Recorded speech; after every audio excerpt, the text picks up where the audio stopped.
Nearly 69 million Filipinos are registered to vote this upcoming May polls, and 40 million come from Gen Z and Millennials. Exactly how will the digital-savvy generation shape up the 2025 midterm elections? Let's dive into it. Joining us live in the studio, the Straits Times Philippine correspondent Mara Cepeda, and joining us via Zoom, we got UST Political Science Professor Froilan Calilung. Mara, good morning. Welcome to the show. Good morning. Thank you for having me. Of course. And Professor Froilan joining us via Zoom. Good morning po. Welcome to It's a Beautiful Day. Yes, good morning, and thank you so much for having me, and it's a pleasure being here. Now, like I said earlier, around 40 million out of the 68 million registered voters come from Millennials and the Gen Z. What makes this particular election significant in the political arena, especially now that we have younger generation, voting, or we have more younger generation voters? How would this affect the results of this midterm elections? Let's start with you, Mara. I think there's a lot of optimism about whether or not the youth vote would influence the midterm elections, which is very crucial for us. I mean, whatever will be the configuration, particularly of the senatorial elections in 2 weeks, will probably determine the future of President Marcos, whether he's going to be a lame duck president or not in the last 2 years of his term. And of course, there's the impeachment trial of Vice President Sara Duterte. So there's a lot of concern about where the youth will stand. But I think I should say that in the from the get-go, that it's not going to be a homogeneous vote. We see a lot of young people, young Filipinos on the internet who, are voicing out their preference for candidates who are for good governance, who are in a genuine opposition. But we have to understand it is not a homogeneous. Socioeconomic conditions would play heavily into their decision making, whereas maybe a young voter, a millennial or a Gen Z voter will have different considerations for a senatorial candidate if they're from a well-funded university in Metro Manila, for example. It will be very different from a student studying in an underfunded state university where traditional politicians would be able to influence the way they vote. But of course, we're very optimistic, right? I mean, there are a lot of mock polls in a lot of universities, and we're seeing that a lot of the young people there tend to vote for opposition candidates who are from the liberal, kakampik side, and of course, the progressive side, right? But pre-election surveys now, a lot of the credible ones, kung karamihan sa mga botante natin ay kabataan nga. And then dapat, kung ano yung mga lumalabas sa university polls, dapat ganun din. But that would mean their considerations are different. Mara, I want to jump on that because I want to bring in Prof. Froy here as well. Prof, when we talk about the youth voters in particular, especially now that we're looking at them as mga Gen Z, mga millennial, and of course how they are affected by the things that they hear online, mga disinformation, being able to identify this information better. Are there different? How would you describe this particular youth vote? Because it feels like they are more influenced by things happening digitally at the moment. Do they differ from, let's say, yung mga youth vote of maybe 2 election cycles ago?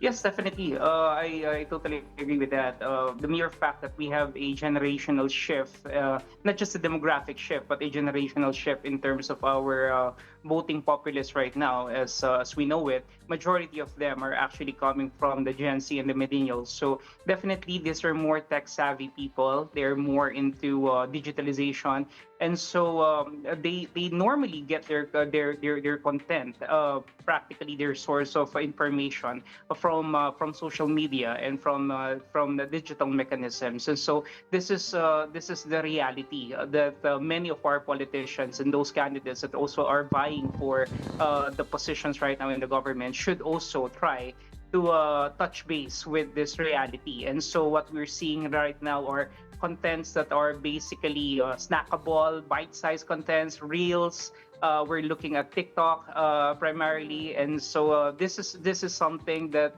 is the natural trajectory, I believe, because many of our politicians would really want to capture this big size electorate number, especially coming from the Gen Z and the millennials. It's also important that many of our politicians also try to align their platform agenda with the issues that are very relevant to the youth. And so, what are these issues? Primarily, if we look at the millennials, many of them are right now at the peak of their careers and their family lives. So maybe the issues will be centering around employment, parenting, traffic, congestion, urban population, and for the millennials, I think it's more about education, mental health. They're looking at climate change, digital infrastructure. So basically, what I'm saying here is that many of our politicians, and I think I'm seeing it right now, many of the candidates, not only in the local but also in the national level, are actually basically trying to capture this niche market for this 2025 elections. And so they're aligning their programs and their platforms alongside the demands of this young voting population. Sir Froy, I really like what you mentioned a while ago, how they are adapting to try and reach out to this young generation, the millennials and of course the Gen Zs. You use the term snackable, bite-sized. And Mara, I'm not quite sure if that's the best way to really communicate yung mga plataforma nila, especially kapag 30-second reels, mga ganon. But how does the virality of content actually affect the delivery of information, especially with this new generation that we have? Tama si Prof, it's the best way for candidates to reach the youth. I teach a journalism class in UP, and I asked my students, mga journalism students na to na, if you weren't given an assignment to read the news or follow the news, how do you consume it? And then they said, ma'am, whatever appears on my newsfeed. And we've seen since 2016, since Duterte became president, that populist candidates who come from political clans tend to be the first ones to tap into technology. And so if candidates right now want to influence the way young people vote, they're pretty much doing it already. Yeah.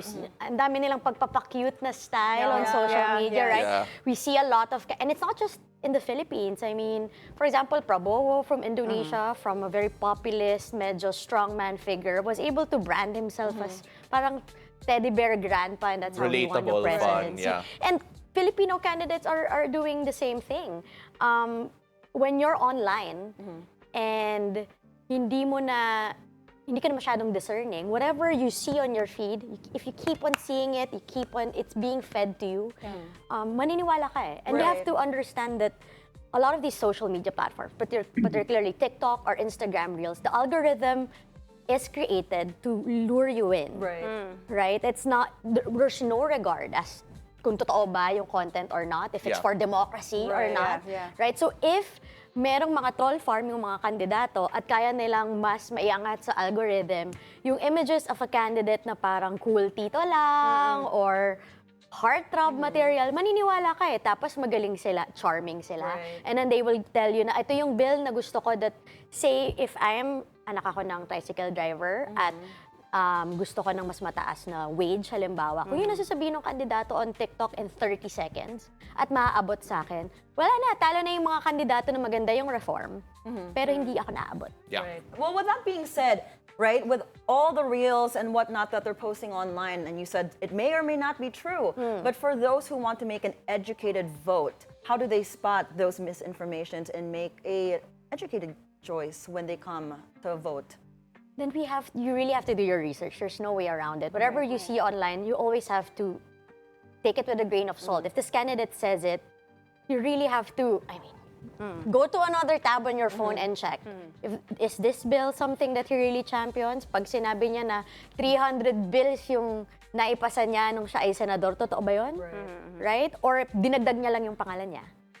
Pero hindi siya yung nag-champion. Pero a lot of our leading candidates for the Senate, for example, because I do cover the Alianza slate, for example, and the PDP Laban slate.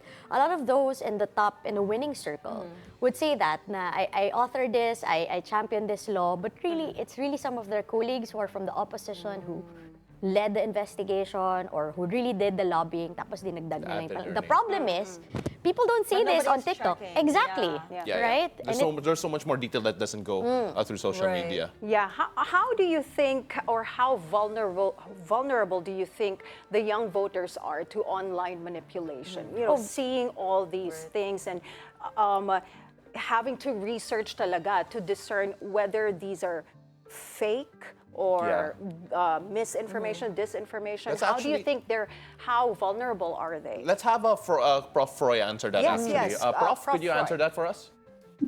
Well, I think in terms of vulnerability, I think it will still depend on their orientation. I would say generally that most millennials and Gen Z people nowadays are very discerning, and they're really more into fact checking. They do not necessarily fall into those narratives. But of course, I'm speaking in behalf of those that are in the urban centers. But then again, it's quite different in the rural areas, wherein the problem of poverty still dominates the electoral sphere. I mean, when you talk about vote buying, when you talk about this influence peddling, patronage politics, this somewhat casts a kind of doubt to the idealism of many of these young voters, because even if they would want to change the political landscape, the fact remains, and that the political reality in the country is that we're still dominated by dynastic politics. There's still many of them that are considered as traditional politicians, and they try to interfere with the kind of idealism that the youth should actually and would want to portray and would like to project in our electoral arena.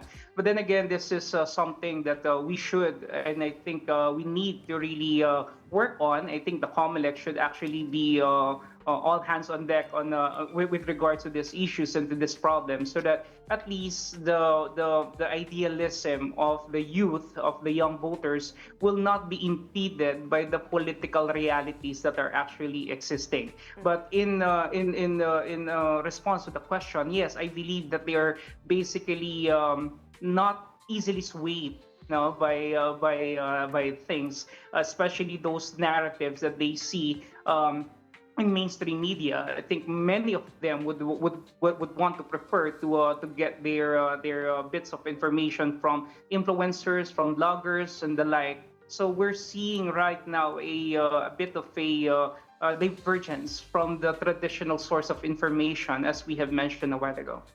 Prof, you mentioned idealism there. When we take a look at the idealism of this particular generation, syempre, the younger in particular, the hunger for change, I guess, is a bit more, pronounced, I think is the right word to use here. When you talk about yung idealism and how the more traditional politicians have tried to affect that, how do they reach out to this particular generation to try and change that narrative for them? Well, for one, volunteerism is actually one of the things that they actually use right now. Other than the fact that they go out in social media, that they're very vocal on social media, many of them actually form civic organizations. They try to reach out to people. They actually try to come up with different mechanisms to really address the issues and the concerns, because I believe that many of them are actually issue-based people, or these individuals are really more into the issues more than anything else. No? That's why if you try to look at it as what Mara pointed out a while ago, some candidates from the Liberal Party, for instance, those coming from the camp of Leni Robredo, this liberal reform-minded senators or politicians are actually gaining more traction insofar as this youth people are concerned, primarily because they echo out what they also want, and these are the issues and the reforms that they also would want to aspire for. But then again, like I said a while ago, if we are going to take a look at the political climate of the country, primarily there are several challenges that the youth actually have to counter. One of which is, of course, the prevalence of dynastic politics, vote buying, influence peddling, spoil system, patronage. Then there is also the problem of political apathy. Many of, or at least some of our young voters seem to be disillusioned already with our political system. And so this, again, becomes a sort of a problem for them. Mara, Prof mentioned earlier influencers, and as millennials, and I'm sure Gen Zs can also relate, we look to influencers to influence us, like their names, with anything and everything. So how do you think influencers have changed the voting landscape and how candidates maybe campaign through them? Oh, a lot. I think we've seen that in 2022, lalo na, that influencers are being tapped by politicians. Either they are paid or they volunteer, depending on who they're supporting, right? And influencers now are kind of like they're traditional celebrities, right? They have an endorsement power. I mean, right now, even on my feed, they make a lot of really funny videos, either criticizing or promoting a candidate, whatever political faction man kung yung parte ka. And so I think influencers really need to apply journalistic principles in their content, especially if they are promoting a certain candidate. I mean, we've seen influencers mimicking or certain politicians, diba? Ginagawa nilang funny. Pero way nila yon to really tell the youth na, okay, natatawa ka, pero diba, you see the commentary. But then, other influencers are tapped by pro-administration candidates as well, and they're very effective about it. So, for example, the influencers that are tapped by the progressives and by the liberal side of Philippine politics are different from the vloggers and influencers tapped by the Marcos and the Duterte factions, and they're all going viral. The thing is, ultimately, ang sumisikat pa din lalo kung sino man yung may pera at may makinarya. So tama si Prof, traditional politicians, dynastic politics still play heavily into this election. So even if we're seeing a lot of volunteerism, I've covered the opposition for years, there's still the question of, do they actually turn out to vote on election day? Yeah, that was actually going to be my next question, you know, because the younger generation, they are very active online. The Gen Z, the millennials, they dominate social media with their opinions, political opinions, their political causes, but there have been studies that show that there is actually a gap between the social or online activism and actual voter turnout. So what do you think are the factors that contribute to this? Let's ask Professor Froy. Well, several factors could actually contribute to this. Number one, I think the dynamics within the family, within the household. For example, I've seen several instances wherein the father and the mother will actually push the son or the daughter to vote for this candidate of their choice, but then again the young individual would not want to do so, and so because of that they would rather not go out and vote and na lang, no? Because of this problem that they're having with their families. Although in the past elections, what we are seeing is that it's the youth who is actually leading their parents, actually, and even their grandparents to actually make the choice. But I believe in some households, especially in the provinces, this is not the case, especially when we look at the instances of vote buying. It's very evident even in the provinces, in the far-flung areas, wherein households could be given 100 pesos, 50 pesos to vote for this, so and so. And so because of this, some of the youth are actually feeling that sense of disillusionment, that even if they would want to change the system, it's going to be very, very difficult to do so because it's already there, it's already planted, as if it's going to be very, very hard to maneuver against it. And so that's one of the things that I'm seeing. And of course, the concept of winnability is another thing. Even if these young voters would want to actually vote for certain progressive individuals whom they believe that could really spark change, and I see this in schools primarily. They do mock polls, and the survey results are totally different from the ones that we're having on the national level, which means that they want to vote for other people, but then again, the general trajectory, of course, when we talk about national politics and what the survey actually projects, is still the idea of winnability. So I think this is something that we need to change as a part of a greater political culture that we have. What are your thoughts on this, Mara? I totally agree. I mean, even on my feed, I see a lot of young people saying that, oh, students from this school are voting this, sana ganito sa buong bansa. That's true. But again, babalik din ako sa sinabi ko that the way that Ilocano students would vote would be very different from how the Millennial students would vote. And we've seen breakdowns of credible surveys showing that up north, maybe Alianza candidates would be leading. Down south, it would be the Duterte-backed candidates, right? So if I'm a young voter, well, I'm still a young voter. I mean, I'm a millennial, right? If you are a young voter. I already voted, but young people today, if they want to disprove a lot of the criticisms that, there's no homogeneous vote, that madami sila eh. I think 63% of if I'm correct, of the registered voters in the 2025 elections are young people, then time to make your voice heard, right? Because we're seeing a lot of people making the argument that, okay, if the older generations would choose the traditional politicians, the repercussions of their decisions will not be with the older generation. It's going to be on us. That's right. So if that's the thing, you really have to get.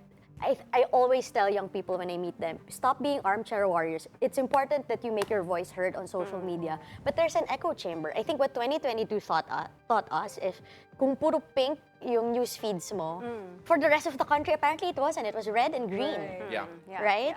And so the challenge is to get out there. And Prof was right. There's a lot of hunger now for volunteerism. I'm seeing a lot of young people joining the campaigns of opposition candidates, and they don't get paid very well. But I also see a lot of young people volunteering for the Alianza slate, volunteering for the PDP Laban slate. So again, hindi iisa yung boto, but for young Filipinos who are aching for change, you really have to do the work and do the groundwork. Problem is, syempre, kung walang pera or you're just doing it on your free time during the break, then odds are against you. All right, so we have to wrap things up, but really, really, really quickly, just one sentence, as in like seryosong isang sentence lang Prof, will the youth vote determine this midterm election? For me, they're not out there to just simply influence the turnout of the elections. I think they are there to really dominate, to make their presence felt, and to even decide on this election. So I think this is a Gen Z millennial election that we're having right now. And I hope that this will resonate to the youth of the land, that you have the power right now. The numbers are clearly showing that. Do not waste it. That's 3 sentences, pero okay lang yan. Mara, ikaw. Well, pressure naman. But I guess for young Filipinos, I hope that when you go out to vote on May 12, you will vote for candidates who will uphold justice, democracy, and the truth. Okay, wow, that's a lot better. Great. That was a great conversation. Thank you so much for joining us today, Mara. And of course, Professor Froy, thank you so much for your time. That's Straits Times correspondent Mara Cepeda and UST Political Science Professor Froilan Calilung this morning. Thank you so much. Thanks so much for joining us.